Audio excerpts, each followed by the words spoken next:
Hi friends, welcome to my YouTube channel.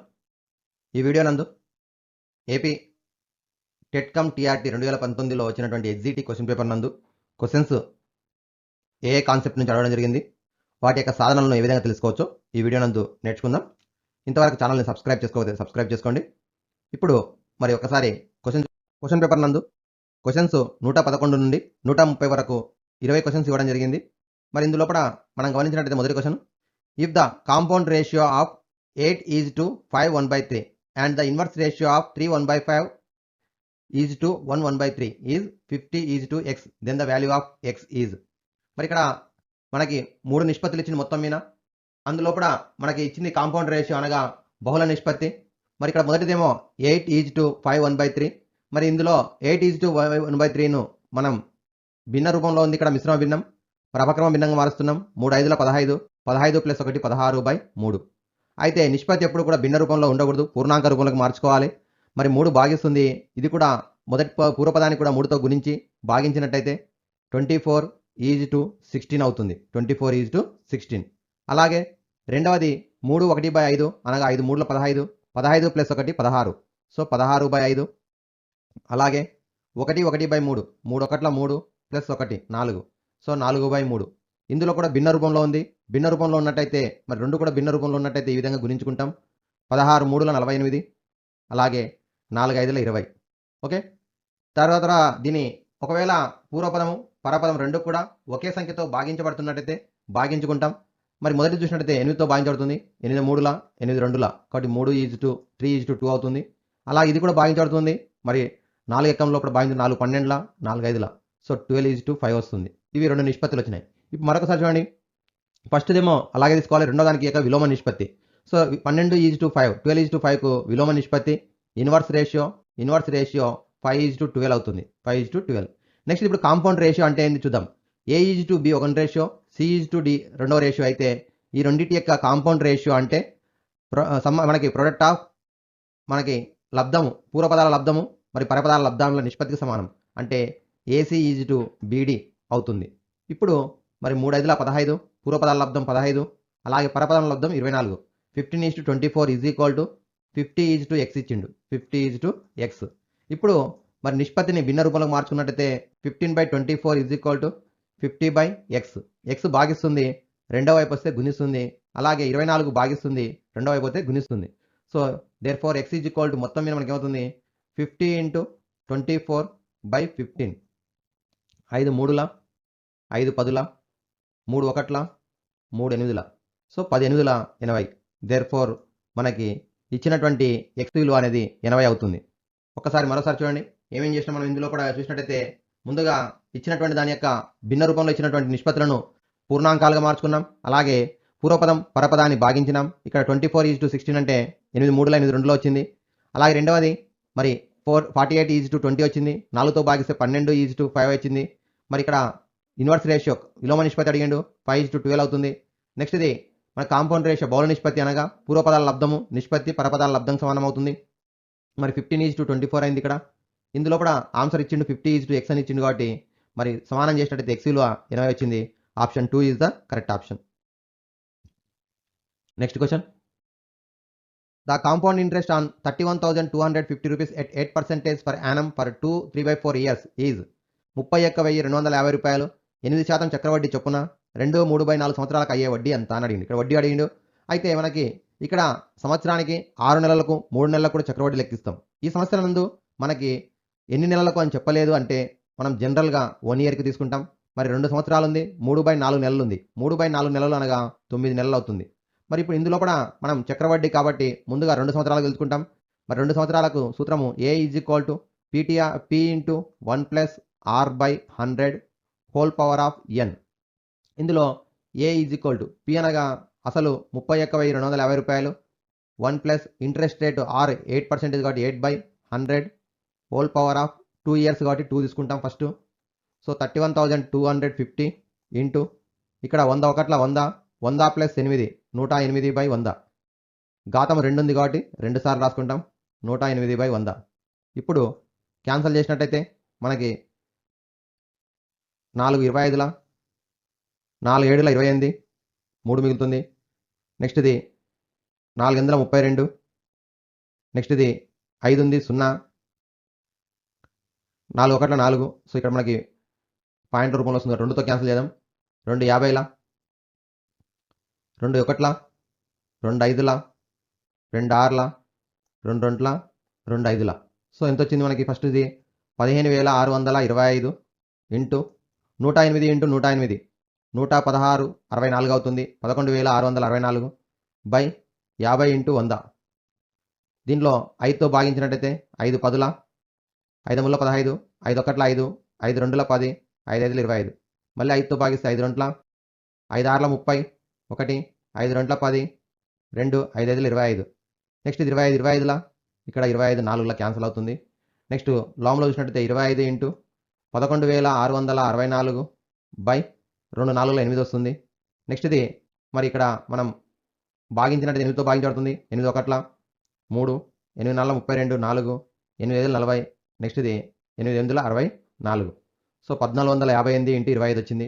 మరి 25తో గుణించినట్టయితే మనకి వచ్చేటటువంటి విలువ చూసినట్టయితే 25 8ల 200, 25 5ల 125, 145 అవుతుంది. 25 4ల 100, 100 ప్లస్ 14 114, 4 రాసుకుంటాం 11, 25 ఎక్కం 25, 36, 36,450. ఇది మనకి 2 సంవత్సరాల తర్వాత అయ్యేటటువంటి మొత్తం.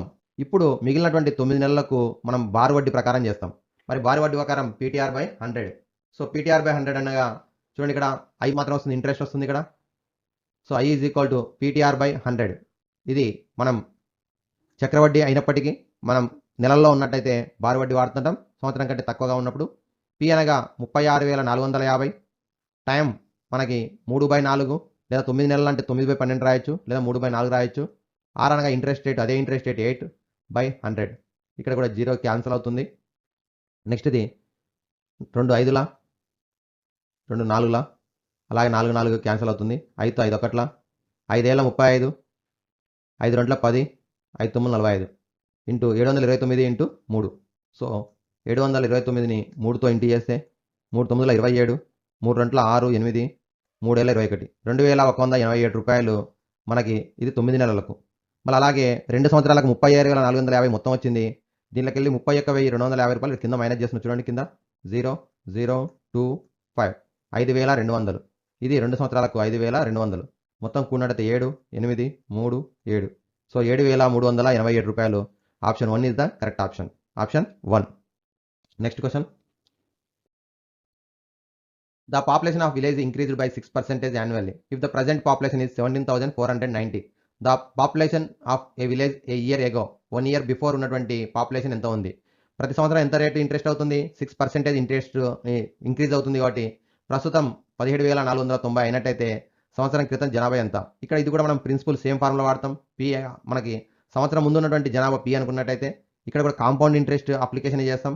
మరి పర్ ఇయర్ 6% ఇంక్రీజ్ అవుతుంది. కాబట్టి ఇంక్రీజ్ అయిన తర్వాత వచ్చినటువంటిది ఏ అనుకుంటాం? 17,490 is equal to P into 1 plus R అంటే 6% బై 100. ఓకే, సో 17,490 ఇక్కడ మనం అడ్డగుణకారం చేసినట్టయితే 100 1 100 ప్లస్ 6 106/100 అవుతుంది. రెండవ వైపు ఎడమవైపు వచ్చినట్టయితే 100/106 అవుతుంది. ఇప్పుడు మరి ఇచ్చినటువంటి దాన్ని 17,490ను మనం 106తో భాగించి, లేదంటే 2 50ల, 2 53ల, 53తో భాగిద్దాం. 17,490ను 53తో భాగించి 50తో గుణిస్తాం. 53 3ల 159 అవుతుంది. తీసివేస్తే 5, 6లకెళ్ళి 5 తీసేస్తే 1 9, మళ్ళీ 3లో వస్తుంది 159. నెక్స్ట్ 0 ఇక్కడ రాస్తాం. 330 330 ఇంటూ 50 చేసినట్టయితే 0 0 5 3 15, 5 3 15 16, 16,500. Option 2 is the correct option. ఇది మనకి సంవత్సరం క్రితం ఉన్నటువంటి జనాభా. సంవత్సరం కింద ఉన్న జనాభా పి అనుకుంటున్నాం.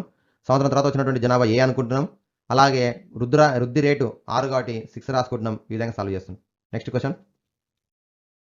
10 వస్తువుల కొన్న వేల 8 వస్తువుల అమ్మక వేలతో సమానమైనట్టయితే లాభశాతం ఎంత? సో ఇక్కడ మనం చూసినట్టయితే 10 వస్తువులను కొన్నటువంటి వేల ఎంత ఉందో 8 వస్తువుల అమ్మకం వేలతో సమానంగా ఉంది అయినట్టయితే లాభశాతం. సో ఒకడు కొన్న వేల 10 వస్తువులు చూడండి ఒకసారి. ఒక వస్తువు యొక్క కొన్న వేల 1 రూపాయి అనుకుందాం. 1 రూపాయి అనుకున్నట్టయితే 10 వస్తువులకు 10 రూపాయలు అవుతుంది. సో 10 రూపాయలు అనేది కొన్న వేల అవుతుంది. అలాగే 8 వస్తువులకు కొన్న వేల ఎంత అవుతుంది? 8 రూపాయలు అవుతుంది. ఇది మనకి కాస్ట్ ప్రైస్ కొన్నటువంటి వేళ ఒక వస్తువు ₹1 కొంటే 10 వస్తువులు 8 వస్తువులు ₹8 అవుతుంది. కానీ ఇక్కడ క్వశ్చన్ ఏంది మనకి 10 వస్తువులు కొన్న వేళ ఎంత ఉందో 8 వస్తువులు అమ్మకం వేలకు సమానం. అంటే 8 వస్తువుల యొక్క అమ్మిన వేళ ₹10 అవుతుంది. కొన్న వేళ ₹10 కాబట్టి అమ్మిన వేళ కూడా ₹10. ఇప్పుడు ఎంత లాభం వచ్చింది? ₹2 లాభం వచ్చింది. ఎందుకు? 8 వస్తువులు కొన్నటువంటిది ₹8కు అమ్మింది ₹10 కాబట్టి ₹2 లాభం వచ్చింది. లాభము బై కొన్న వేళ ఇంటూ 100. మరి భాగారం చేస్తే వచ్చేస్తుంది. 2 1 2 4 4 25. సో 25%. ఈ విధంగా ఈజీగా మనము రూపాయల్లోకి అనుకున్నట్టయితే ఈజీ అవుతుంది. సో వస్తువుల యొక్క కొన్న వేళ అమ్మిన వేళ సంబంధం ఇచ్చినప్పుడు ఈ విధంగా ₹1 అనుకోండి. 8 వస్తువుల కొన్న వేళ ₹8. అయితే మన క్వశ్చన్లో 10 వస్తువులు కొన్నటువంటిది ఎంత ఉందో 8 వస్తువులు అమ్మకంకు సమానం కాబట్టి 10 వస్తువులు ₹10 అవుతుంది. అమ్మింది కూడా ₹10 అవుతుంది 8 వస్తువులకే. కానీ కొన్న వేళ ₹8 వస్తువులకి ఎంత? ₹8. సో ఇప్పుడు పెరిగింది ఎంత? ₹2. ఈ రెండింటి మధ్య రిలేషన్. So 2/8 into 100. ఎందుకనగా లాభము బై కొన్న వేళ సిపి ఇంటూ 100 సూత్రం లాభ శాతానికి. Okay, next question. The value of third root of 4096 into third root of 125/64. ఇక్కడ మనకి ఇచ్చినటువంటి సంఖ్య 4096కు ఘనమూలం తెలుసుకుని అలాగే 125/64కు ఘనమూలం తెలుసుకుని ఆ రెండింటిని గుణిస్తే ఎంత వస్తుందని అడుగుతున్నాడు. సో 4096. మరి ఇది ఒకవేళ ఇక్కడ ఇచ్చినటువంటి ఆన్సర్లు ఎక్కడ కూడా పాయింట్లు లేవు అంటే ఇచ్చినటువంటిది మనకి ఏమవుతుందంటే ఘన సంఖ్య అయి ఉంటుంది. ఘన సంఖ్య అయి ఉన్నట్లయితే మరి ఘన సంఖ్య యొక్క ఘనమూలం తెలుసుకోవడానికి ఈజీ మెథడ్ ఏంటంటే ఇచ్చిన సంఖ్యను కుడివైపు నుంచి ఎడమ వైపుకు 3 అంకెల తర్వాత విభజించాలి. ఇప్పుడు మొదటి సంఖ్య ఎంత ఉంది? 4 ఉంది. ఒకసారి గమనించినట్లయితే 1 క్యూబ్ అంటే 1, 2 క్యూబ్ అంటే 8. 8 కంటే తక్కువ ఉంది కాబట్టి 4 అనేది. సో ఇది 1 అవుతుంది. ఒకట్ల స్థానంలో 6 ఎప్పుడు వస్తుంది అంటే ఘన సంఖ్య ఉన్నప్పుడు 6 ఉన్నప్పుడు మాత్రమే వస్తుంది. ఓకే, సో 6 ఉన్నప్పుడు వస్తుంది కాబట్టి 16 అవుతుంది. మరి 125 యొక్క ఘనమూలం 5, 64 యొక్క ఘనమూలం 4. 4 1 4 4 4 5 20. So option 1 is the correct option. ఈ విధంగా మనం 3 అంకెలు విభజించి ఘనమూలాన్ని తెలుసుకోవచ్చు డైరెక్ట్గా సంపూర్ణ గణాలు అయినప్పుడు మాత్రమే. Okay, next question. The number should be subtracted from -5/7 to get -1. -5/7 అనేది -1 అగుటకు తీసివేయవలసినటువంటి సంఖ్య. The number should be subtracted from -5/7. -5/7 నుండి ఏ సంఖ్యను అంటే x అనే సంఖ్యను తీసేద్దాం. తీసేసి ఎంత రావాలని చెప్తున్నాడు? -1. -5/7 అనేది -1 అగుటకు తీసివేయవలసినటువంటి సంఖ్య. ఇప్పుడు తీసివేయాల్సిన సంఖ్య x అనుకుందాం. కాబట్టి -5/7 నుండి xను తీసివేస్తున్నాం. వచ్చేంత వస్తుంది -1.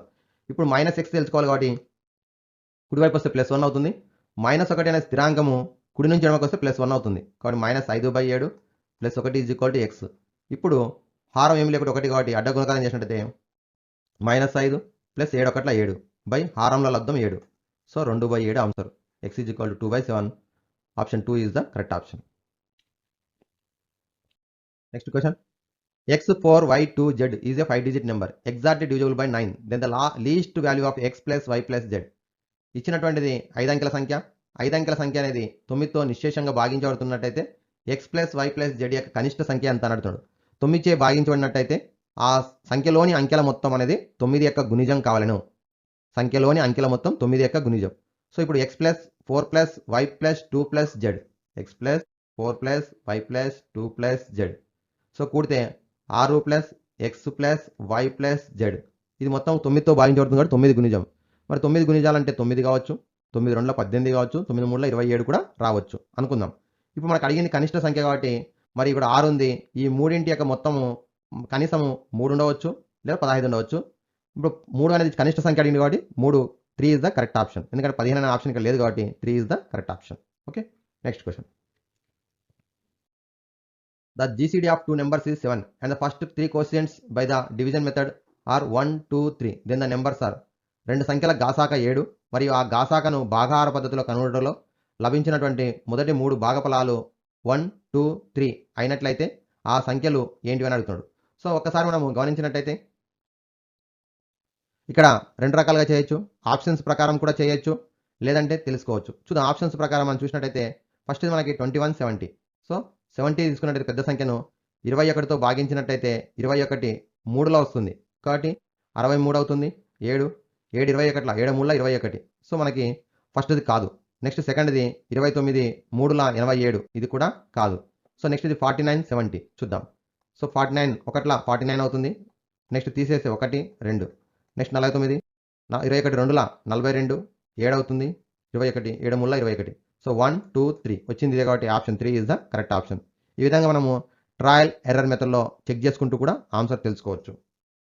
Next question. If 69.5 is the mean of 72, 70, x, 62, 50, 71, 90, 64, 58 and 82, then the value of x. ఇచ్చినటువంటి సంఖ్యల యొక్క సరాసరి 69.5 అయినట్టయితే x విలువ ఎంత? సో రాసులు 1, 2, 3, 4, 5, 6, 7, 8, 9, 10. 10 రాసుల సంఖ్య 10 ఇచ్చిండు. సగటు రాసుల మొత్తం బై రాసుల సంఖ్య కాబట్టి సూత్రము రాసుల మొత్తం తెలుసుకుని దాన్ని 10 చేత భాగిస్తే 69.5 వస్తుందని చెప్పిండు. మరి ఇప్పుడు ఆ సంఖ్యల్ని కూడదాం. 72 ప్లస్ 70 142, అలాగే 62 ప్లస్ 50 112, 71 ప్లస్ 90 161, 64 ప్లస్ 58 122, అలాగే లాస్ట్ 82. ఇవి స్థిరాంకాలు 5, 9, 16, 20, 21. నెక్స్ట్ కూడితే 2, 3, 4, 6. 619 plus X is equal to 10 భాగిస్తుంది గుణిస్తుంది. 619 ప్లస్ ఎక్స్ వచ్చింది. 10 భాగిస్తుంది గుణిస్తుంది. గుణిస్తే 695 అవుతుంది. మనకు కావాల్సింది ఎక్స్ విలువ కాబట్టి ప్లస్ 619 అనేది రెండవ వైపు వస్తే మైనస్ 619 తీసేసినట్టయితే 6, 8లోకి 1 మైనస్ చేసి 7, 76. Option 1 is the correct option. Okay, రాసుల మొత్తం బై రాసుల సంఖ్య. Next the at a shooting competition the scores of the competition were given in the table then the modal score of the competition. Shooting పోటీలో సాధించినటువంటి score వివరాలు పట్టికలో నమోదైనటువంటి పోటీలో బహుళక score ఎంత? బహుళకము పట్టిక రూపంలో ఇచ్చినప్పుడు మరి ఆవర్గీకృత దత్తాంశాన్ని పట్టిక రూపంలో ఇచ్చినట్టయితే దాంట్లో ఏ తరగతి యొక్క పౌనపుణ్యం అధికంగా ఉంటుందో ఆ తరగతికి సంబంధించినటువంటి దాన్ని బహుళక తరగతి అంటాము. ఆ తరగతి యొక్క విలువనే మనము స్కోర్నే బహుళకంగా తీసుకుంటాం. ఇందులో గమనించినట్టయితే 7 అనేటువంటిది అత్యధిక పౌనపుణ్యం ఉన్నటువంటిది. అయితే ఇది పౌనపుణ్యము కానీ దీనికి సంబంధించినటువంటిది 4 అనేది బహుళకం అవుతుంది. అంటే 4 అనేటువంటి స్కోరు 7 సార్లు వచ్చింది కాబట్టి 4 అనేటువంటి బహుళకం అవుతుంది. కాబట్టి 1 కాదు ఆప్షన్, ఇది రాంగ్. ఇది ఆప్షన్ కరెక్ట్ అవుతుంది. ఇక్కడ 7 అనేది పౌనపుణ్యం. ఏ తరగతి పౌనపుణ్యం అధికంగా ఉంటుందో అది బహుళక తరగతి అంటాము. ఆ తరగతి సంబంధించినటువంటి తరగతి విలువని అంటాము బహుళకంగా తీసుకుంటాం. So option 4 is the correct option. The height is double the base and the area is 1369 centimetre square then its height. ఒక త్రిభుజం యొక్క ఎత్తు దాని భూమికి అంటే రెట్టింపు మరియు దాని వైశాల్యం 1369 సెంటీమీటర్లు లేదా చదరపు సెంటీమీటర్లు అయితే దాని ఎత్తు ఎంత? ఇచ్చినటువంటిది త్రిభుజాకారం ఇచ్చిండు. మరి త్రిభుజం యొక్క వైశాల్యము హాఫ్ ఇంటూ భూమి ఇంటూ ఎత్తుగా రాసుకుంటాం. మరి ఏరియా ఈజ్ ఈక్వల్ టు త్రిభుజం యొక్క వైశాల్యం half into base into height. ఇందులో రిలేషన్ ఏమిచ్చిండు? ఎత్తు దాని భూమి కంటే రెట్టింపు. మరి త్రిభుజం లోపల భూమి తీసుకున్నట్టయితే ఎక్స్ అనుకున్నట్టయితే ఎత్తు అనేది భూమి కంటే రెట్టింపు అంటే 2x అవుతుంది. మరి 2x అవుతే ఇప్పుడు ఇచ్చింది వైశాల్యం ఇచ్చిండు 1369 is equal to half into మరి ఇక్కడ 2x భూమి అంటే ఎక్స్, ఎత్తు అంటే 2x. సో 2 క్యాన్సిల్ అవుతుంది. X into X square is equal to 1369 అవుతుంది. X is equal to square root of 1369 1369 యొక్క వర్గమూలం. మరి 1369 యొక్క వర్గమూలం మనకు తెలుసుకున్నట్టయితే మరి ఇచ్చినటువంటి దానిని సంఖ్యను 2 భాగాలుగా వేయిస్తున్నాం 13, 69. మరి మొదటి సంఖ్యను 13ను 2 సమాన కారణాంకాల లబ్ధం కానీ అంతకంటే తక్కువ వచ్చేటటువంటి సంఖ్యగా రాసుకున్నట్టయితే 3 3ల 9 వస్తుంది. తీసివేస్తే 4. నెక్స్ట్ బార్ ఉన్నటువంటి 2 అంకెలు తీసుకుంటే 469. ఇప్పుడు 3ని 3 కలిపినట్టయితే 6 అవుతుంది. రెండవ సంఖ్య 7, ఇక్కడ కూడా 7 వస్తుంది.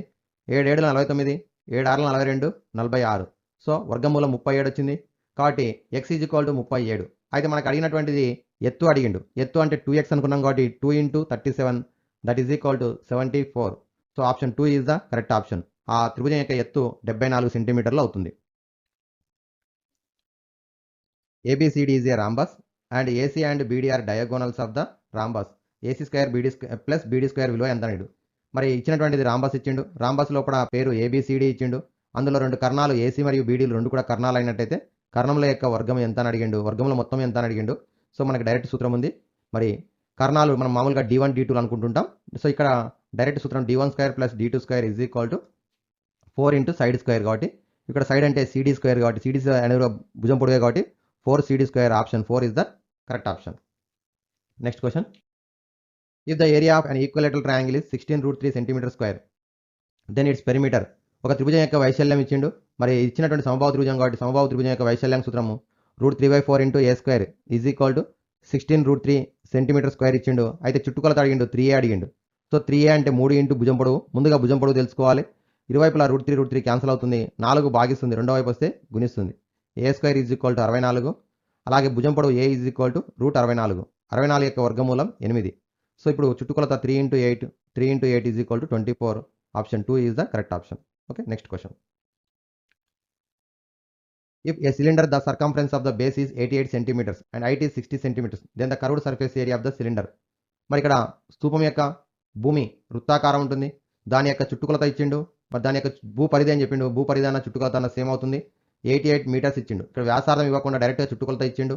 అయినా మరి అలాగే ఎత్తు కూడా ఇచ్చిండు, 60 మీటర్స్ ఇచ్చిండు. దాని స్తూపం యొక్క ప్రక్కతల వైశాల్యం అడిగిండు, కర్వ్డ్ సర్ఫేస్ ఏరియా అంటాం ఇంగ్లీష్లో కూడా. మరి curved surface area of cylinder సూత్రము భూ పరిధి ఇంటూ ఎత్తు 2πr ఇంటూ హెచ్. 2πr అంటే వృత్త పరిధి కాబట్టి, భూ పరిధి అనేది వృత్త పరిధి కాబట్టి, మరి చుట్టుకొలత 88, అలాగే ఎత్తు 60. సో ఇంటూ చేసినట్టయితే 0, 6×48, 6×48, 52, 5280 చదరపు మీటర్లు లేదా మీటర్ స్క్వేర్ అవుతుంది. So option 3 is the correct option. Next question. If m is equal to x square minus xy plus 7y square, n is equal to 3x minus 2y, then the product of m and n. ఎంను ఎన్ను గుణించినట్టయితే వచ్చే లబ్ధము ఈ కింది వాటిలో ఏదవుతుంది అని అడిగిండు. So ఇక్కడ మనకి trinomial multiply binomial. So మనకి ఇచ్చినటువంటిది త్రిపదిని ద్విపదితో కానీ ద్విపదిని త్రిపదితో కానీ గుణిస్తే వచ్చే లబ్ధంలో ఏముంటుందని అడిగిండు. సో ముందుగా గుణిద్దాం. 3తో గుణించి 3x గుణించినట్టయితే ఫస్ట్ టర్మ్ 3x3, అలాగే 3x into minus X why అంటే 3x² y అవుతుంది. 3x ఇంటూ 7 అంటే 7 3 21 xy² అవుతుంది. 3x చేత 3 పదాలను గుణించినాం. నెక్స్ట్ ఇది -2yతో గుణిస్తున్నాం, -2 into x²y. So -2 into x²y. సజాతి పదాలను ఒకదాని కింద ఒకటి రాస్తున్నాం డైరెక్ట్గా, -2x²y. నెక్స్ట్ రెండో పదం minus into minus plus 2xy² plus 2xy². Next third one plus into minus minus 7 2 14 y3. So ఇక్కడ సజాతి పదం లేదు కాబట్టి డైరెక్ట్ లాస్ట్లో రాస్తున్నా 14 y3. ఇప్పుడు సూక్ష్మీకరించినట్టయితే 3x³ మైనస్ రెండింటికి 2 సంఖ్యలు ఉన్నాయి కాబట్టి -5x²y, 2 ధన సంఖ్యలు ఉన్నాయి కాబట్టి 23xy², last one 14y3. So option చూసినట్టయితే first option is the correct option, first option. Okay, next question. If two interior angles of the same side of transversal intersecting two parallel lines in the ratio 2:3, then the smaller angle. రెండు సమాంతర రేఖలను ఖండించే తిర్యక రేఖకు ఒకే వైపు ఉన్నటువంటి అంతర్కోణాల నిష్పత్తి 2:3 ఇచ్చిండు. So అనగా ఒకటి 2x అవుతుంది, రెండవది 3x అవుతుంది. మరి co interior angles are supplementary angles. తిర్యక రేఖకు ఒకే వైపు ఉన్నటువంటి అంతర్కోణాల మొత్తం 180 డిగ్రీలకు సమానం. అనగా 3x + 2x = 5x అవుతుంది, = 180 డిగ్రీ. సంపూరక కోణాలు అనగా కోణాల మొత్తం 180 డిగ్రీలు. x = 180/5 భాగిస్తే 36 డిగ్రీలు. అడిగింది చిన్న కోణం స్మాలర్ యాంగిల్ కాబట్టి 36 × 2 72 డిగ్రీస్. ఒకవేళ బిగ్గర్ యాంగిల్ అయితేనేమో 108 degrees. So option 3 is the correct option. Next question. If quadrilateral ABCD, the angles are ABCD are respectively 1:2, 2:2, 4:5, then sum of any 3 angles is. ఏవైనా 3 కోణాలను కూడితే ఎంత వస్తుంది? ఇక్కడ ఆప్షన్స్ ఉన్నాయి. మరి ఏమైనా 3 కూడవచ్చు అని చెప్పింది కాబట్టి మనకి ఫస్ట్ కోణాలు తెలుసుకుంటే తెలుస్తుంది. మరి కోణాల నిష్పత్తి 1 2 4 5 ఇచ్చింది కాబట్టి మరి మొత్తము ఫస్ట్ ఇది 1x, సెకండ్ ఇది 2x, 4x, 5x అవుతుంది. కోణాల మొత్తం 12x అవుతుంది. చతుర్భుజంలోని కోణాల మొత్తం 360 డిగ్రీలు. So then x = 360/30 12, that is equal to 30 degrees అవుతుంది. ఇప్పుడు x అనగా 30 డిగ్రీలు, 2x అనగా 60 డిగ్రీలు, 4x అనగా 120 డిగ్రీస్, 5x అనగా 150 డిగ్రీలు. ఇప్పుడు మనకు చూసినట్టయితే ఇక్కడ ఉన్నటువంటి ఆప్షన్స్లో కూడా మరి కూడినట్టయితే ఒకట్ల స్థానంలో ఏ 3 కోణాలను కూడినా ఒకట్ల స్థానంలో 5 వచ్చే అవకాశం లేదు కాబట్టి option 2 is the wrong option. Next ఇది మరి ఏ 3 అన్నా కూడండి, 270 330. సో 330 లేదు కాబట్టి అలాగే 120 180 210 ఈ మూడింటిని కూడితే అలాగే 180 330, అలాగే 150 210 240 240 కూడా లేదు, అలాగే 150 + 120 270 270 + 30 300. సో 300 అనే ఆప్షన్ ఉంది కాబట్టి ఇక్కడ ఏవైనా 3 కోణాలను కూడమని చెప్పిండు. సో 300 అనేది వచ్చింది కాబట్టి మనకి అదే కరెక్ట్ ఆప్షన్ అవుతుంది. Okay, next question. In triangle ABC, angle A - angle B = 33 degrees, angle B - angle C = 18 degrees అయితే యాంగిల్ A + యాంగిల్ B = అని అడిగింది. సో ఒకసారి angle A - angle B = 33 degrees ఇచ్చిండు. అలాగే angle B - angle C = 18 degrees ఇచ్చిండు. వీటి మధ్య సంబంధం. అయితే మన క్వశ్చన్ ఏంది, యాంగిల్ A + యాంగిల్ B ఎంత అని అడిగిండు. సో ఇప్పుడు మనకు తెలిసినటువంటిది 3 కోణాల మొత్తం 180 డిగ్రీలు. Angle A + angle B + angle C = 180 degrees. మనకి ఇప్పుడు C తెలిసినట్టయితే మనం ఏం చేయొచ్చు అంటే ఆ యొక్క యాంగిల్ A + యాంగిల్ B తెలుసుకోవచ్చు. లేదా మరి ఇప్పుడు ఏకి బికి సికి ఉన్నటువంటి సంబంధం ఇక్కడ చూసినట్టయితే యాంగిల్ రెండిట్లో కామన్గా ఉన్నటువంటిది ఏముంది, B ఉంది. కాబట్టి నేను చేస్తానంటే యాంగిల్ B = యాంగిల్ A ఏం రాస్తున్నంటే 33 ప్లస్ యాంగిల్ బి.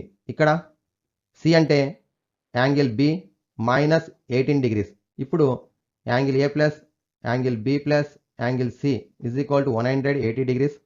ఏ అనగా ఇప్పుడు మనకి ఇచ్చినటువంటి దాంట్లో కూడా ఏ అంటే ఏమొస్తుంది 33 plus angle B, 33 plus angle B. ఇక్కడ బి అంటే బి అవుతుంది. సి అంటే angle B minus 18 degrees is equal to 180. So B B B 3b అవుతుంది. అలాగే 33లోకి వెళ్ళి 18 మైనస్ చేస్తే 15 ప్లస్ 15 అది రైట్ సైడ్ వస్తే మైనస్ 15 అవుతుంది. తీసేస్తే 165. యాంగిల్ బి అంటే 3తో డివైడ్ చేస్తే 55. ఇప్పుడు మనకి బి విలువ 55 వచ్చింది కాబట్టి 55లోకి వెళ్ళి 18 మైనస్ చేస్తే 37 వస్తుంది యాంగిల్ సి అనేది. సో ఇప్పుడు 180లోకి వెళ్ళి 37 మైనస్ చేస్తే మనకి 143. Option 2 is the correct option. Option 2. Next question.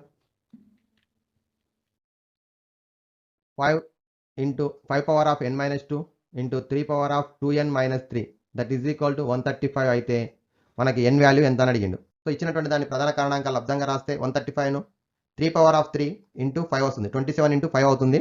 27 అంటే 3 క్యూబ్ ఇంటూ 5.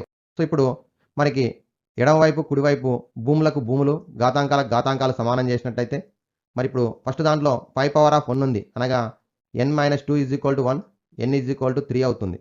అలాగే రెండో దాంట్లో కూడా చూడండి 3 ఘాతం 3 యొక్క ఘాతం 2 ఇంటూ n మైనస్ 3 ఉంది. 2 ముళ్ళ 6, 6లోకి వెళ్ళి 3 అయితే 3. సో కరెక్ట్ అవుతుంది కాబట్టి option 1 is the correct option. Last question in this question paper. 4a² minus 2b minus c whole స్క్వేర్ను కారణాంకాలు లబ్ధంగా రాస్తే మరి కారణాంకాలు లబ్ధంగా రాస్తే 4a² 2a హోల్ స్క్వేర్ అని రాసుకుంటాం minus 2b minus c whole square. ఇది x² మైనస్ y² ఫామ్లో ఉంది. అంటే x plus y into x minus y అనగా 2a plus 2b minus c ఫస్ట్ది అవుతుంది. సెకండ్ది 2a మైనస్ 2b, మరి ఇక్కడ మైనస్ ఉంది కాబట్టి ప్లస్ c వస్తుంది. చూడండి option 3 is the correct option. Option 3. Okay, thank you. Like, share and subscribe my YouTube channel.